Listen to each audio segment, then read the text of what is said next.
Eu sou Mário Persona e essas são as respostas que eu dei aos que me perguntaram sobre a Bíblia.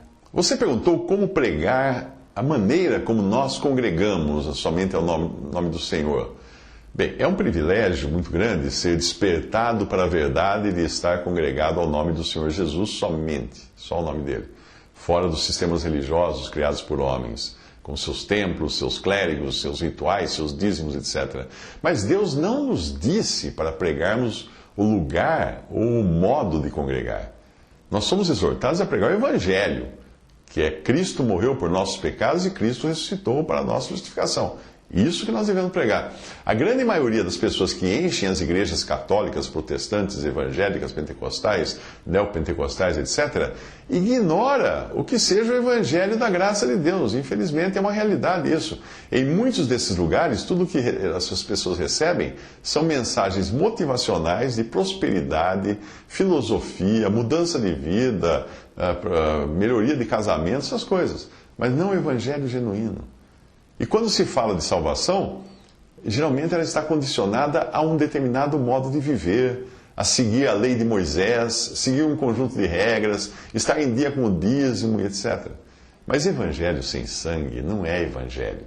Portanto, fica muito fácil você identificar se, ao ouvir algo diferente, que venha com a etiqueta evangelho, você vai saber se aquilo é evangelho ou não.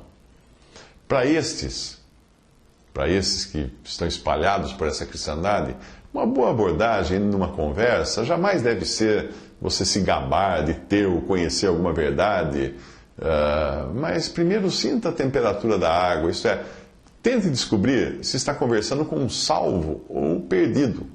O fato de alguém se declarar membro de alguma religião cristã não faz dele um salvo, mas apenas um religioso. Pergunte assim: você crê em Jesus como seu Salvador? Essa é uma boa pergunta para começar a conversa.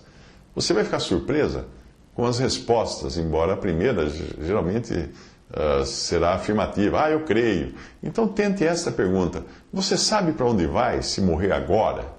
E aí vão começar as dúvidas. Alguns vão dizer sim, para o Senhor ou para o céu. Aí vão ter um brilho no olho até, né? Aí você vai saber, esse é um irmão em Cristo. Outros vão dizer, não sei. Eu não tenho certeza. Eu preciso fazer o melhor que puder. Só Deus sabe, só Deus pode julgar. Eu não tenho da igreja, cara. Nossa, eu faltar da igreja. Eu vou esperar o juízo final só para saber.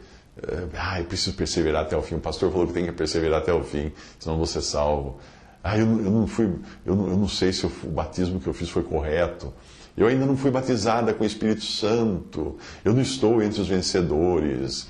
Tudo isso denota falta de entendimento do que é o Evangelho e do que é a certeza que Jesus quer que nós tenhamos, que Ele deixou muito clara nessas palavras. Em verdade vos digo que quem ouve a minha palavra e crê naquele que me enviou tem a vida eterna, não entrará em juízo, mas passou da morte para a vida. Estas coisas vos escrevi a fim de saberdes que tendes a vida eterna, a vós outros que credes em o nome do Filho de Deus. João 5, 24 e 25.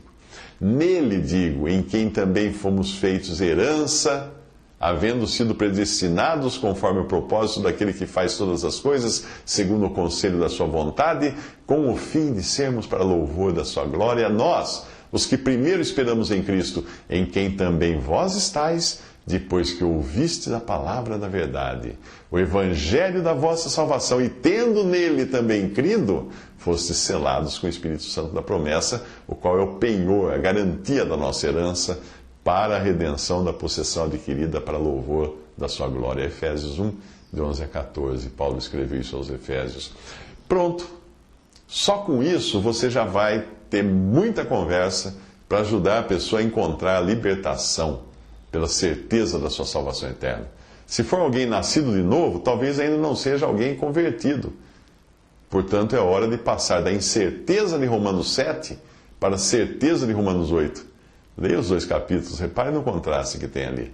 Mas se alguém perguntar onde e como você congrega, bom, aí lembre-se de dizer que congrega ao nome, ao único nome, ao nome de Jesus, porque é assim que ele pediu que estivéssemos congregados pelo Espírito. A importância não está onde nem como congregamos, mas a que nome congregamos. Em Deuteronômio 12, Deus ordenou que os israelitas não adorassem em qualquer lugar, mas somente onde o Senhor colocasse o seu nome.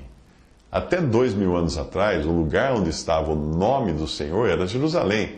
E o que mantinha os judeus unidos e protegidos, como num aprisco ou redil, era a lei, que lhes servia de aio.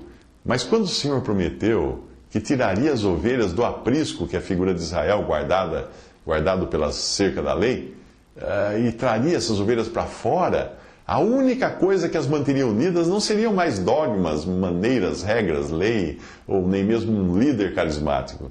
A única coisa que deixaria essas pessoas unidas seria a pessoa de Cristo, a pessoa do pastor que é Cristo. Ele seria o centro delas. Elas estariam ao redor dele como limalha de ferro que é atraída pelo imã. É a pessoa do pastor que agrega as ovelhas, como ocorre com um rebanho natural de ovelhas. Coloque qualquer outro nome nisso, e você pode até ser cristão, mas não está reunido ao nome, porque precisou colocar um outro nome. Lembre-se de que a passagem de Mateus 18:20 não diz onde 2 ou 3 se reunirem ao meu nome, a não ser alguma tradução ruim, né? Mas não diz isso, se reunirem ao meu nome. Ali diz onde 2 ou 3 estiverem reunidos ao meu nome. Existe aí a figura oculta de um reunidor, que é o Espírito Santo. As frutas que existem numa cesta, elas ficam unidas porque as cestas mantêm unidas. Assim é o trabalho do Espírito Santo, reunindo os crentes ao nome de Jesus. Bom, só por aí você já percebeu que seria inútil pregar lugar ou modo de reunir, porque esse trabalho é do Espírito Santo, não é nosso. A nossa tarefa é evangelizar e não buscar membros para uma reunião ou para uma assembleia. Não. Tudo que nós podemos fazer é esclarecer quando alguém pergunta, mas pode ter a certeza de que tudo que vier depois deve ser deixado para a ação do Espírito Santo. Visite respondi.com.br. Visite 3minutos.net.